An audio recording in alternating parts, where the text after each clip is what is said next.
In this video, I am going to discuss primary and backup protection of a power system. Primary protection means the protection that is provided for a particular equipment or zone of the power system. Suppose this is a transformer. What kinds of protections are given for the transformer? There are differential protection, restricted earth fault protection, book hole strip protection, PRD trip protection, winding temperature and oil temperature trip protections, etc. All these protections are provided to disconnect the transformer when a fault occurs within the transformer. Therefore, all these transformer protections are primary protections. Now, the transformer also has overcurrent and earth fault protection. The overcurrent and earth fault protection will trip the associated circuit breaker of the transformer only when there is a failure of any of the primary protections that we have just discussed. Let us take an example of a primary protection, say differential protection, and show how differential protection acts as the primary protection of the transformer. If the differential protection fails to disconnect the transformer from the system during an internal fault, we will see how the overcurrent and earth fault protection scheme takes care of that abnormal condition and trips the associated circuit breaker to disconnect the transformer from the system. We will also show that if even the earth fault and overcurrent protection, which is the backup protection of this transformer, fail to trip, then the incoming line will trip from the remote end to disconnect the transformer from the system. Step by step, we shall understand what primary protection is, what backup protection is, what local backup protection is, and what remote backup protection is. Obviously, the overcurrent and earth fault protection scheme of the transformer, in that case, is nothing but the local backup protection, as this scheme is associated with the transformer itself. On the other hand, the protection due to the circuit breaker, current transformer, and relay at the far end substation is the remote backup protection. Let us begin our explanation. Consider a transformer. This is the primary winding and this is the secondary winding. There is one CT on the primary side and another CT on secondary side. These CTs are connected to a differential protection relay as shown. Because of this differential protection scheme, if any fault occurs inside the transformer, the relay will operate and trip the associated circuit breakers. Suppose there is a circuit breaker on the secondary side. The differential relay will trip the secondary side circuit breaker. Similarly, there is another circuit breaker on the primary side and the relay will trip that circuit breaker as well. This is called differential protection.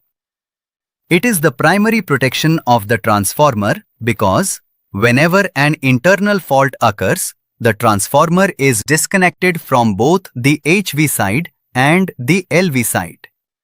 Now, what happens if the differential relay does not operate in time?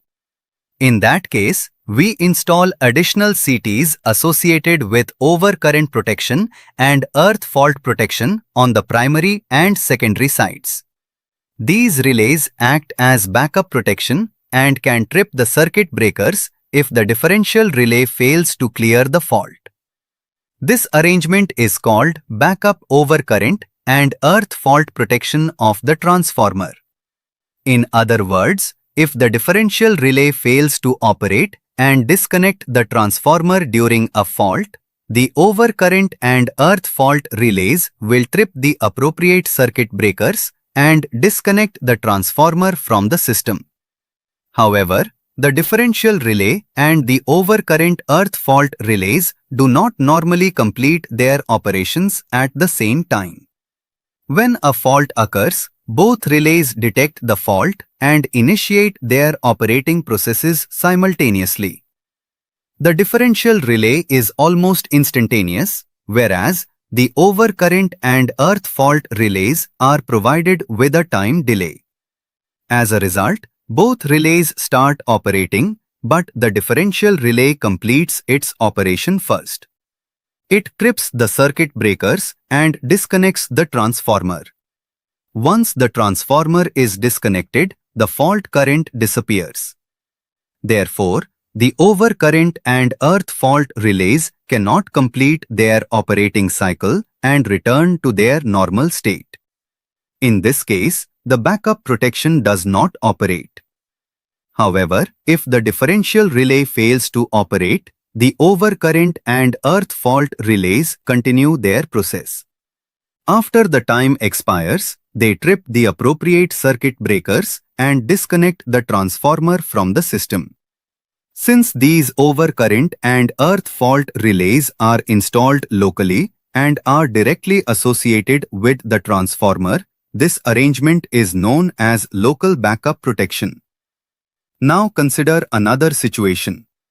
Suppose the differential relay fails to operate and, subsequently, the local overcurrent and earth fault relays also fail to operate. What will happen then? In that case, the fault remains on the system. The transformer is connected to another substation through a transmission line. At the remote end of the line, there are also CTs, EBung protective relays associated with the incoming feeder. Because the fault current continues to flow, the remote end relays will also detect the abnormal condition. These relays are intentionally provided with a longer time delay than the local backup protection relays. Therefore, if both the primary protection and the local backup protection fail, the remote end relay will eventually complete its operation and trip the corresponding circuit breaker at the source substation or the remote substation. This action disconnects the entire line section feeding the faulted transformer. This type of protection is called remote backup protection. In summary, the protection hierarchy is as follows. 1. Differential protection, primary protection, fastest operation. 2. Local backup protection, overcurrent and earth fault protection, operates if differential protection fails. 3. Remote backup protection, operates if both the primary protection and local backup protection fail. Thus, the power system ensures that a fault is cleared even if one or more protection devices fail to operate.